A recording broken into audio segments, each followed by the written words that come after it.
but just notice when you're trying to should yourself into doing something. So when we start with our genius, when we start with our gates, the question becomes, what am I already great at? What do I enjoy? What do I have some strengths, expertise, and talents in? And based upon that, what would be some good things to do, some good goals to do that would help me lean into those from the beginning, as opposed to getting on the struggle bus and trying to like get this thing done with, one arm behind your back. This is your Kick-Ass Life podcast, episode number 369 with guest Charlie Gilkey. This is the Your Kick-Ass Life podcast with Andrea Owen, a no BS guide to self-help and badassery. Because ladies, let's face it, life's too short for it to not kick ass. And here's your host, the girl who serves it up straight with a side of crazy, Andrea Owen. Hey there, ass kickers. Welcome to another episode of the podcast. I am so glad that you are here. Happy New Year. This is the first episode of 2021. We took a week off last week, and I wanted to start this episode just by saying thank you again to those of you who filled out the podcast survey that we sent out. Gosh, it's been a couple of months now, and I know I already thanked you once. We even had a drawing where a few people won some Your Kick-Ass Life swag, but I just wanted to extend my gratitude again. We had a team meeting where we dug into the answers and the results again, and it's incredibly helpful to us to really hear you and know what it is that you want in the podcast. And I'm excited to announce that over the upcoming year, we're going to roll out some new things starting probably late spring. I have a new podcast series that is going to be really sort of, I hope it's one that you listen to over and over again. It is sort of a motivational, inspirational, ass-kicking, dare I say it, short podcast episodes for you to have sort of in your back pocket on your phone for when you feel like you need it. We're also going to start doing some mini-sodes. That is one of the things that you said in the survey that many of you would like, and these are going to be short, again, kind of motivating and just a quick tip or tool that I roll out in addition to the interviews that we do here on the show. So stay tuned for that this year. Super excited to send that out to all of you. Just a quick thing about this particular interview that's coming up. I failed to turn on my fancy microphone, and so it recorded. I must have just been so excited to talk to Charlie. It recorded with just the mic from my AirPods, which isn't terrible at all. Charlie didn't even notice, and it's funny, because I talked into my mic the entire time, but it wasn't on. So it might sound a little bit different than you're used to. So sorry about that. And the other thing that I wanted to tell you is that, as I mentioned, it's the new year, and you might feel like this year is especially important because of what we all faced in 2020. And I know that, many struggles are not over, but I wanted to extend an invitation to those of you who might need and feel like you need some extra support. So my lead coaches and I work with women in a few different areas. Maybe you want absolute clarity on what's next for you in 2021, and you need help with a plan to get there. We can help you with that and give you 100% support along your journey. And my specialty is a couple of different women. So the first type of woman that I work with is someone who has had success in her career. Maybe she's climbed the corporate ladder, or she has her own business, or she's a freelancer, but her career has been one of her main priorities over the last decade or many, many years. People would never know that she still struggles with confidence, and she struggles to take her career and her life to the next level. I help these women understand and accept that they're just getting started and that so much more is possible for them. So I can teach you the tools you need to create more success in your career and in your life.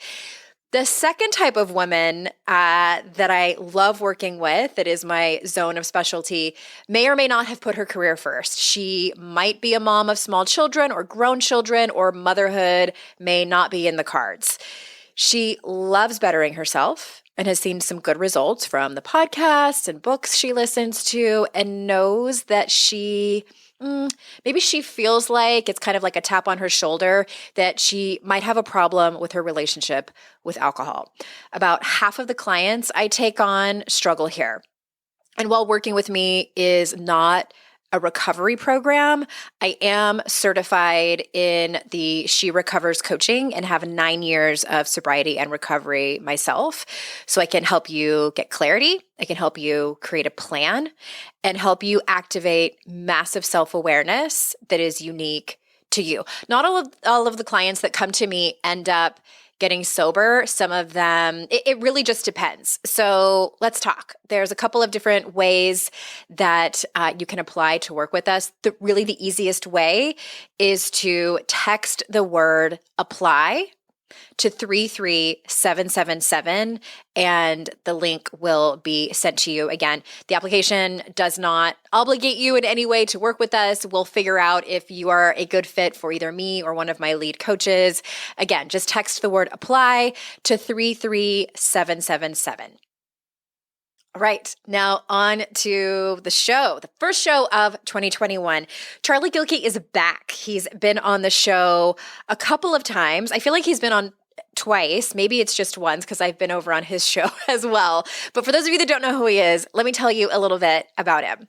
Charlie Gilkey helps people start finishing the stuff that matters. He's the founder of Productive Flourishing, author of the book Start Finishing and the Small Business Lifecycle, and the host of Productive Flourishing podcast. Before starting Productive Flourishing, Charlie worked as a Joint Force Military Logistics Coordinator while simultaneously pursuing a PhD in philosophy. So without further ado, here is Charlie. Charlie, welcome back to the show for the third time. Andrea, I'm happy to be here for the third time. And any conversation with you is great and fun and interesting. So I'm looking forward to this one as well. Yeah, well, I was thinking about the new year and I was thinking I want to have somebody on who can talk about goals, but not talk about goals. And there was only one person I could think of who I wanted to have on, and that person couldn't come on. So then I asked you. I appreciate that. And, I'll send that person, note to make sure to have him. Like, if you can't really get me, Charlie, he'll do. I'm kidding. I'm kidding. That is not true. You actually were the first person I thought of because your specialty is productivity, but I love that you talk about productivity from such a different place, I think, than all the other books talk about productivity. And I want to start with, I feel like let's start with like the elephant in the room and let's talk about ending 2020, shall we? Let's do it. What is your advice for people who, as we step into this new year, into 2021, and I think there's many of us who feel like, oh my God, it's just going to be magic. We're going to say goodbye to 2020. Now 2021 is going to be just our year. But I know you talk a lot about being more present, and that's sort of a thing that gets thrown around a lot in self-help. But talk to us about how to be more present in 2021 now that we've just stepped out of 2020 and not just be on autopilot, which I think a lot of us have been in, just kind of survival mode. Yeah, I think we've had different perspectives on 2020. So one of the first things that I want to say about 2020, and Andrea, this is going to make me sound for some people to be like incredibly tone deaf. But I'm going to go there anyways because I'm with you, right? And that is to find out ways to thank 2020 for what it's provided for you. Okay. Because I've talked about that before. This isn't the first time that you're hearing. I sent out an email that was similar. Great. So people can throw tomatoes at us both and we can, not have it both ways. But the reason we want to start there, I don't know what you said about it, but the reason we want to start there is because I think there's so much either resentment or unfinished business or frustration about what 2020 did to us all. And I think when you look at what's underneath that, what I've talked to and what I've learned from so many people is it actually made them more present to their family. It made them more present to their community. It made them more present to stuff that matters. And I don't want us to roll into 2021 and forget the lesson, forget the gift that we learned what mattered. And just because things may pick back up, There may be a vaccine on the way. There may be all these different types of things. But those things that you've learned this year about how important your work is, about how important community service is, about how important your family is, be present to that. And instead of trying to make space for 2021, what I would say is, how in 2021 do you continue to make space for the things you've already learned how to do? Mm-hmm. Yeah. And this is why we're friends, because I basically said the same thing. And the way I put it was, what did you learn in 2020 about yourself that you maybe needed to go through in order to get here, that you want to bring with you, that you want to bring forward in 2021, that's made you a better person? As difficult as it may have been, what is that you want to take with you? Yeah. And I want to pause here and just say, we're both speaking from different places of privilege around this. Like, we realize there's been some people that have had it really, 100%. Really, really hard. Right. And I'm not at all trying to overplay how hard it's been and how devastating it's been for certain communities and things like that. So that's all true. And it's also true that we've learned a lot and that there's a gift of that season. And, this goes back to many spiritual traditions. Like, not all of the gifts we get are the ones we want, and not all of the ones we get are the ones that feel really good. So I just wanted to call out that I realize that, especially in these conversations around self-help and productivity, there is so much privilege and bias around that. To recognize that this conversation, when you've had to work 3 jobs under COVID and family sick, that's it. You're in a different space. We see you and we love you and we hold as much space for that.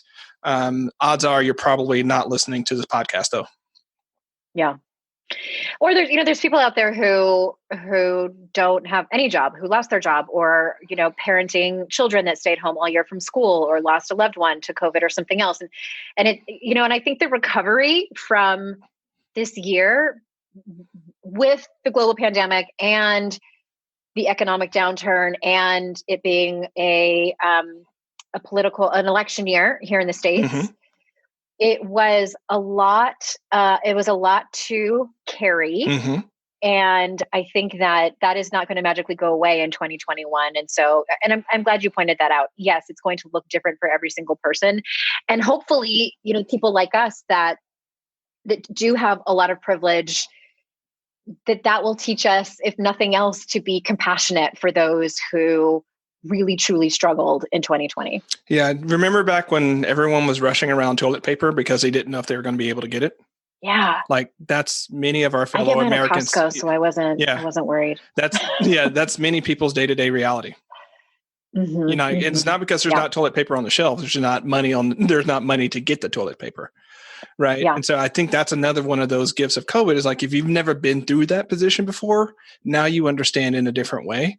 How does that help you become more present in 2021 about, whether that's just building empathetic bridges with people and taking, an extra 5 seconds in that store when you really want to strangle the person in front of you, right? To think like, maybe they're going through something and I remember what that was like.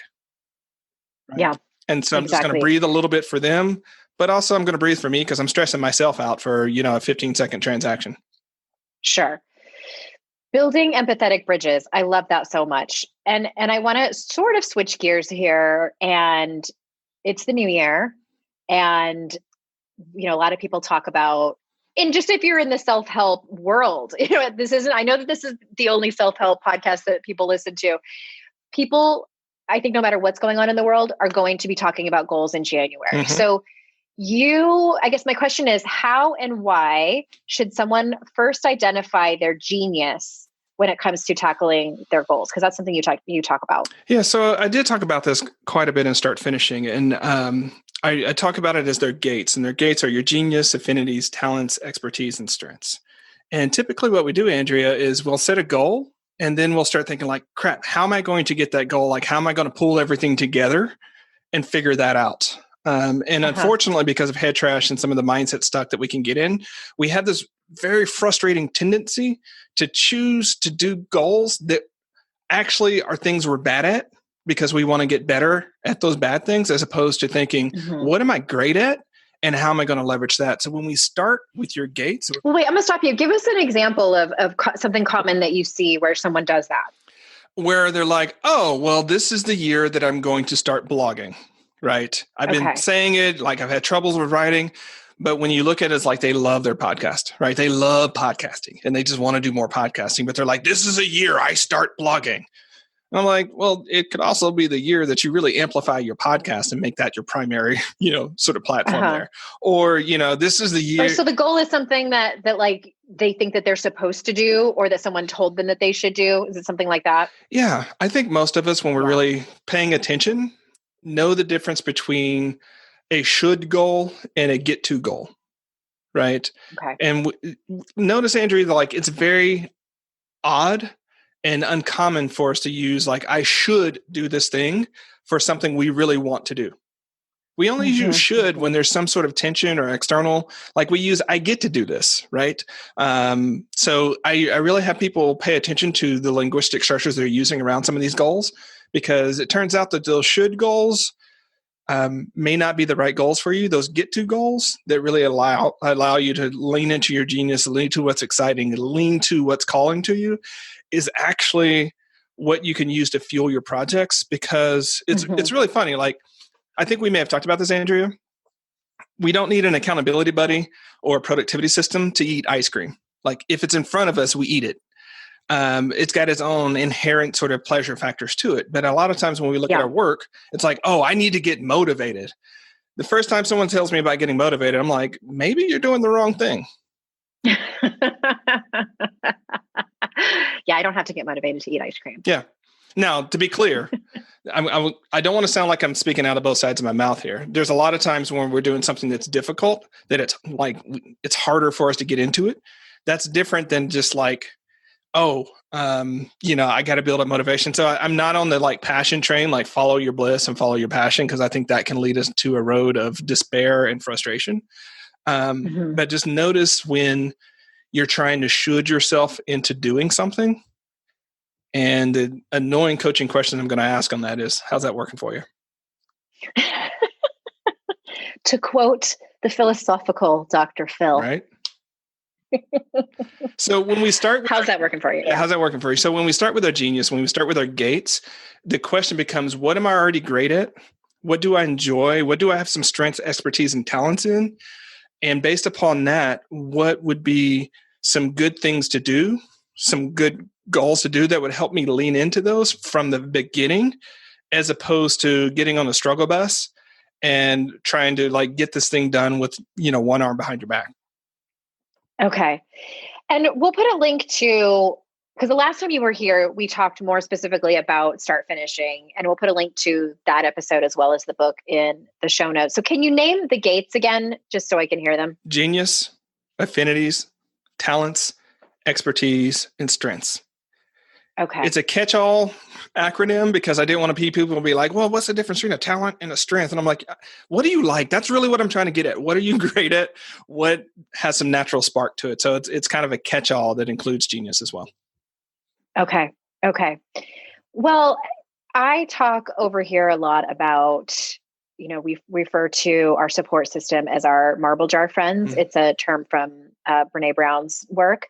And these are the people who you can trust enough to talk about the really big things in your life. And also, I think with your big goals and aspirations and hopes and dreams, like you don't share those with everyone. Like those are a certain people. And so you also talk about building a pack of supporters. So how can supporters or a support system help you move forward, help someone move forward with intention? I love this question. I think more of us need to build, either marble jar friends. I call them success packs around us. Because the thing about a well-structured success pack is it makes it such that your own head trash, that your own mindset, that your own fears are doing most of the driving for the things that matter, right? Just because you're scared, just because in that moment you didn't feel like you were good enough. If you pull the right group of yay-sayers around you, they're going to remind you, be like, hey, Andrea, you could totally do that. You've done that 14 times before, right? But you're in the moment, you can't really do that. So I think one of the difference between maybe the marble jar concept and what I talk about in Success Pack is how you put people to work, right? And so I kind of talk about 4 different types of people on your Success Pack. Those are your guides, your peers, your supporters, and your beneficiaries.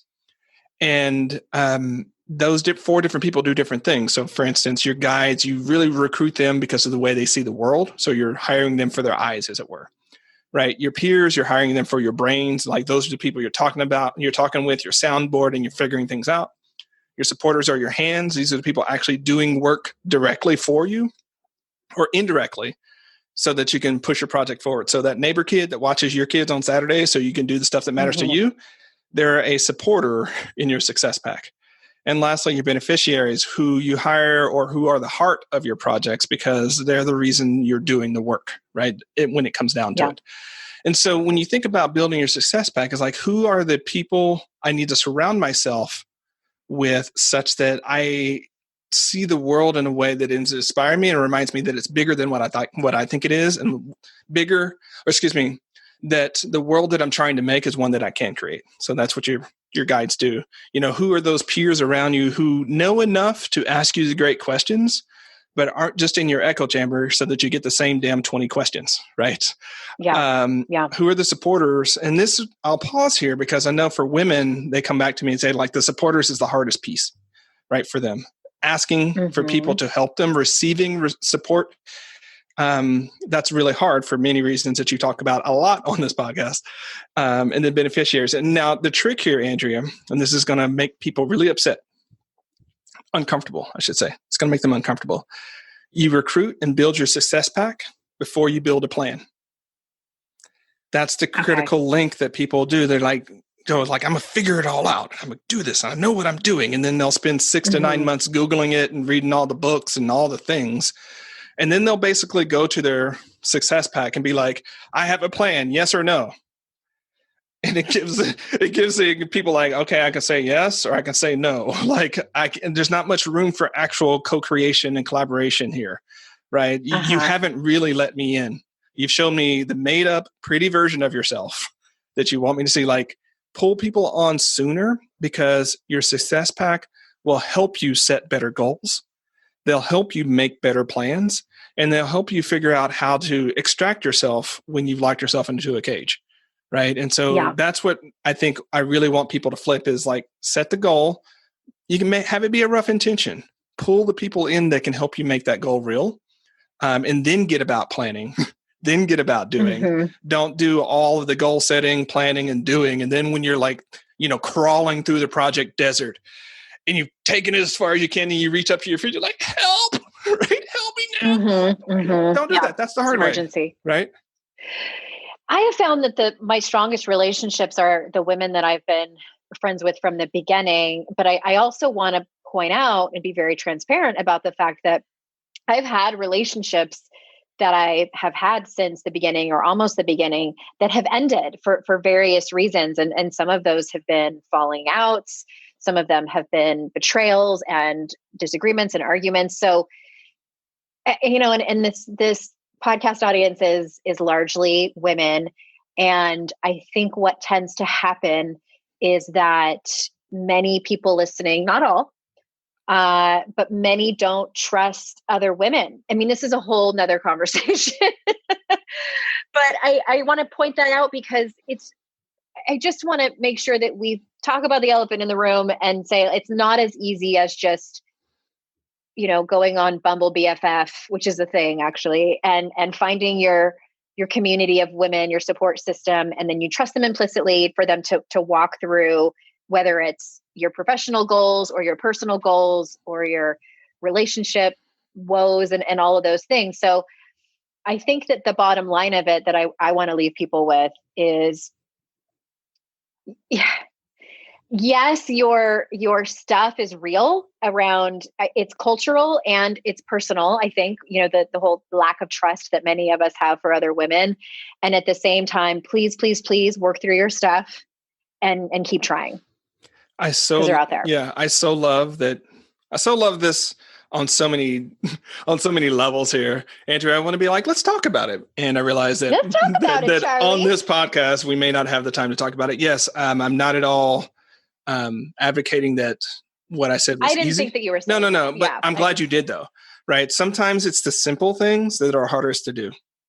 Right. Yeah. It's simple to build a group of, amazing supporters around you. It can be challenging, It can be difficult, right? And part of why it's difficult, and I'm so glad you named it, is not because of the people out there, because it's the person inside, right? The distrust you might have towards other people. And what I want to pause here is let's talk about asking for help, because that, I think, especially for women and people of color, becomes a difficulty thing, because we have different mindsets around help, right? That if I ask for help, I'm less than. If I ask for help, I'm going to owe somebody. If I ask, they're going to judge me. They're going to judge me, right? If I ask for help, then I'll forever be on the hook to help them, right? We can go down those different stories and just like, you know what? That's too much emotional entanglement. That's too much work. I'm just going to do it by myself. It's not worth it. Yeah. Right? It's not worth it. And we romanticize independence. Yeah. The single ladies, Yeah. I get it. We definitely do. I get it. And when you look at people who are really thriving in their work, they inevitably have a success pack around them. They might not call them that, but they have these group of advisors. No one does their best work in absolute solitude. And I'll just name it too. So many of the, especially white bros that we see out there with these killer businesses, it's all about them. They're telling you it's a small business, have whole armies of independent contractors doing the work of people who have never been seen. And these people are never seen. They're never referenced. They're never included in things, right? And so we have this myth of like, oh, I can do this. And this is what entrepreneurship or creativity or success looks like. But when you peel back a few layers, you see there's a lot of folks getting a lot of help. Right. Yeah. And so even if they're not entrepreneurs, there's other help behind the scenes in people's personal lives. And yes. Yeah. And so I just want to call that out, because what if we really lean into the interdependence we all have and start saying, you know what, that barista that makes me coffee every day, they're part of my writing success pack. Because if we don't have that interaction where not only is it about the coffee, but we talk, we jam, I warm up a little bit, they are important to my work. Their work matters to mine, right? And my work matters to them, obviously, because, if there are no customers, they don't have a business. But what if we really acknowledged that, my mom who takes care of my kids is an incredible success member of my success pack for work, and just name it and celebrate these amazing relationships that we can create with people, and understand that just like all relationships end. They do, right? If that's death, then that's where it ends. But like relationships are about transitions. And how are you with your pack talking about making that next step? And what growing together looks like, and understanding that some people may not be able to grow with you for different reasons. Exactly. I have a question for you, and I don't think I've ever asked you this. How do you feel about that very famous Jim Rohn quote that you are the average of the 5 people you spend the most time with? I think I have thoughts. Yeah, I think there's a lot of truth to it. I have found that you're most I wouldn't say you're the average. What I would say is you become more mentally and emotionally like the 5 people you spend the most time around. And that's, we can go into neurology and mirror neurons and all sorts of things like that. But I think what we can't choose in our life a lot of times is the station we're born into, and the environment that we're born into. But it turns out that one of the biggest things that create luck and success for people is who they choose to be around. And so while it's not an absolute determinism, if you're around, Andrea, I'll go here because, you have lived experience with this, but if you're around 5 alcoholics, you're more likely to be one yourself than if you're around 5 people who don't drink. Right. So there's some tendency here, but you asked me that question. So I'm going to give it a, Snopes mostly true sort of thing on that one, but I'm really curious about what you think about it. 3.5 stars. 3.5 stars. Yes. And like many things, I think in the beginning of my personal development career, loved that quote. And like many of them, it's true. And it's very much cloaked in privilege, because you have to think about the people who aren't born with enormous opportunities and access to resources and access to the kinds of teachers, mentors, friends, parents, siblings, like all of the things that when you think about that quote, and when you think about Jim Rohn, like, let's be honest, that they're talking about, that he was probably talking about. And I don't mean to throw him under the bus, and I didn't know him personally, but I just think that like many things, that quote was created, and I make this up, that was created for the white bro, like, who has access to those types of rooms, quote unquote, to those types of people. And, what about the rest of the people? I just think that the hill is bigger for a lot of people. That's all. Yeah. Those are my thoughts. Yeah. I think the hill, let me put it this way. I'll take your metaphor and exchange you another one. Okay. I think the compass is right. I think the maps are different. Okay. I like that right. better. Because I can say, given how I grew up poor, Black, in the South in the 80s, yeah, I couldn't just walk and, have great conversations with Nobel laureates and Harvard, folks and rich, like that wasn't something that I could do at that time, and that was pre-internet. So that's a whole nother conversation. And I feel like maybe you could have just tried a little bit harder though. Yeah. I mean, I could have just written a bunch of letters to people. Like I could have done that. And I also knew who in my friend networks were going to be the people who got in trouble and which weren't. Okay. Right. Yeah. I also knew which of the people in my community were more likely to keep me on the straight and narrow and which ones were more likely to end me up in a ditch. Right. And so even amongst that level, I think I want us to have some personal responsibility. And I'm not trying to say it's easier or hard. I mean, it's not that it's easy to do, but I think we can all look around and say, you know what, is that friend a growth partner or are they a historical relationship? And there's nothing that is wrong with that distinction, right? Some people we're friends with because we've been friends with them 30 years. And I love that. And some friends we met 2 years ago and they're really helping us grow in so many different ways, right? They have less history, but they have more growth, right? And so I think just asking those questions does give us back to am I surrounding myself with people who are helping me become my best version of myself and that I'm serving them in that way? And the other thing, if we're talking about people in the room, is are you continually putting yourself in the position where you're the smartest person in the room? Right. Because that also becomes an issue. Now, here's what's funny, I'll say it's interesting when you talk about this with women, is because on the one hand, a lot of women don't want to say they're the smartest person in the room and regard themselves as such. And yet, at the same time, they're the most credentialed, qualified, experienced, researched people in the room. And so it's that sort of thing where you don't want to claim it. So because you can't claim it, you can't see the pattern well enough. And you end up in rooms where you're like, no one can help me. No one gets what I'm talking about. It's like, of course, you built a whole room around you such that you're the alpha in the room. And that means you're going to be the person that defines the limit of the conversation in the room.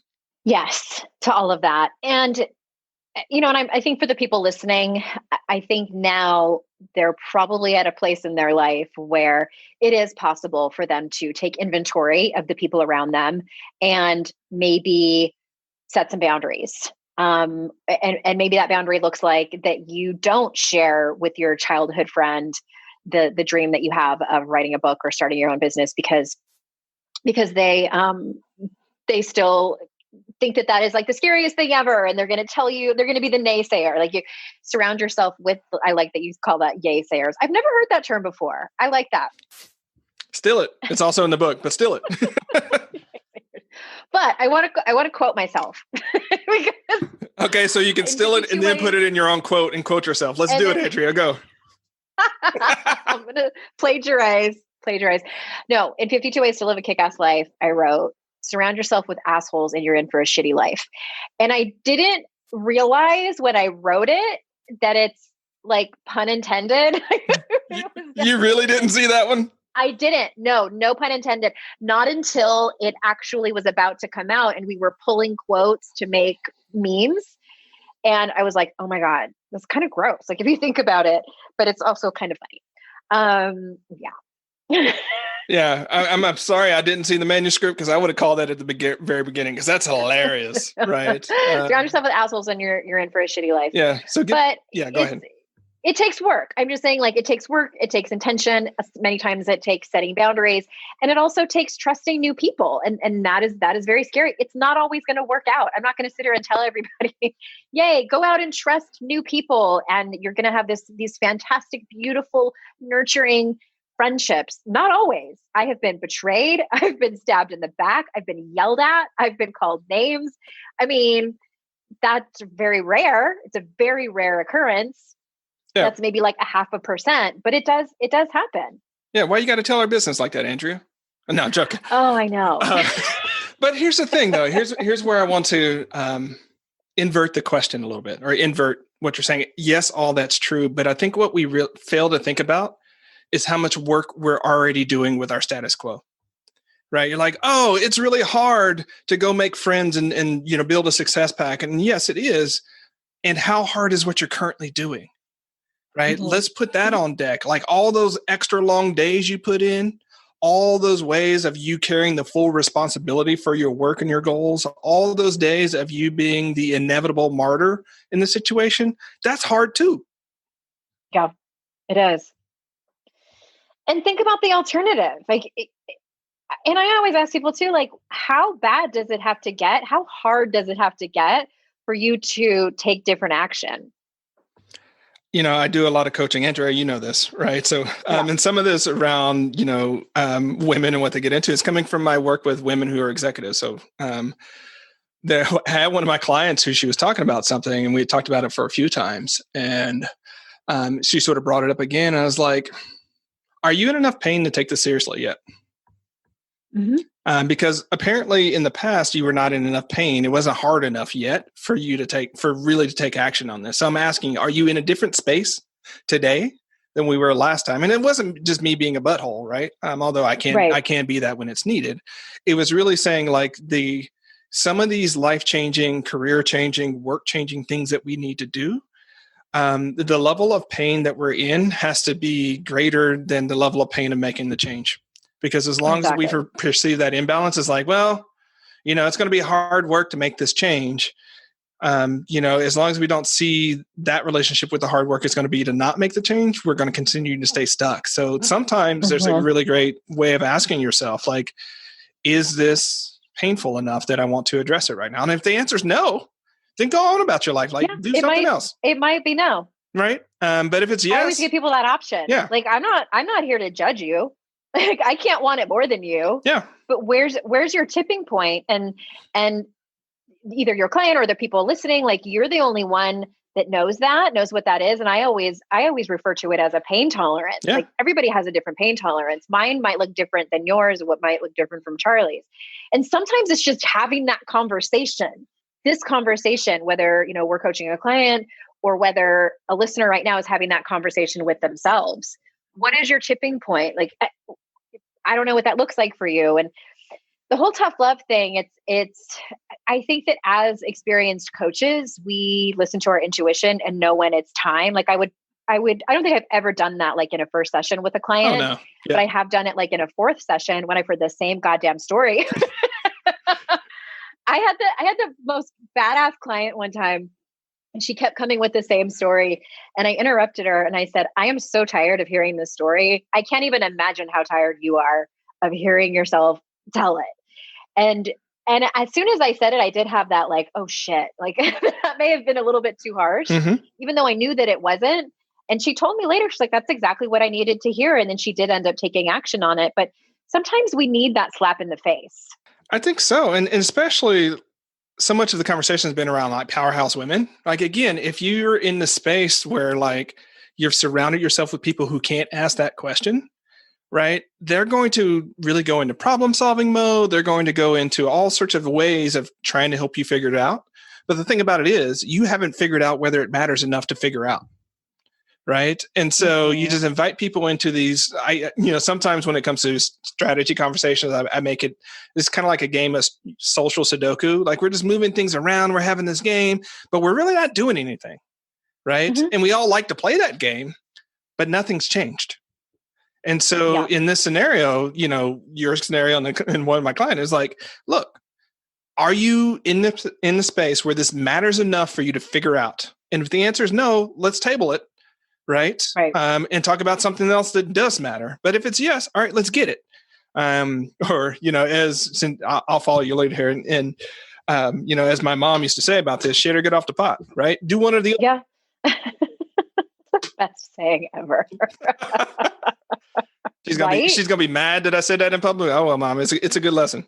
You'll be all right. Your mom would be mad? Oh yeah, she'd be mad. Oh, my mom would celebrate. She'd be like, yes, that's true. She'd be like, I said that in private. You weren't supposed to say that in public, Charlie. Don't be telling people out there that I said that. And it was like that.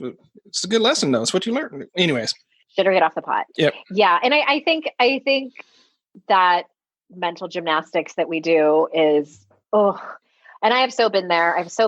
And I know we sort of went in like one big giant circle, but I want to circle back to the new year. But I think it's applicable, right? It's very applicable. People might be gaining their momentum again to do the goals that they had previously, or maybe, I know some people where 2020 was a really great year for them. Like wherever you are on the spectrum, I think maybe my question becomes, what do you want people to know that we haven't talked about yet in terms of productivity or goal setting or New Year's or whatever as we go into 2021?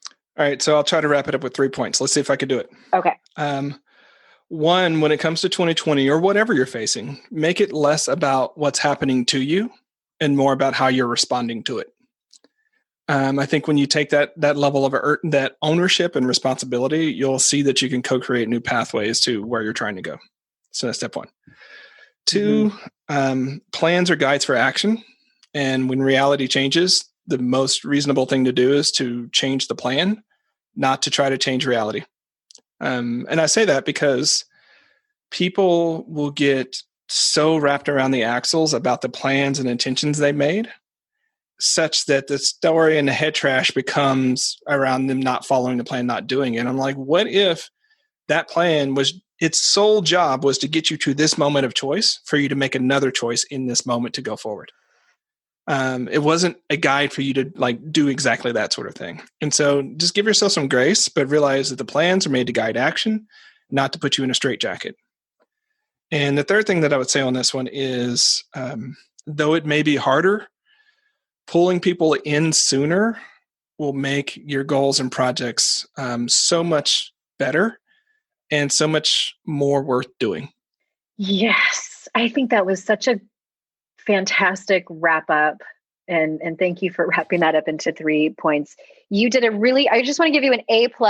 We were chatting before we started recording, and you wanted to know how verbose you could be, how much time we had. And you wrapped up very quickly. A+, Charlie. Thank you. I appreciate that. Andrea knows that's not always my forte. So every conversation with you, Andrea, is great. So until next time.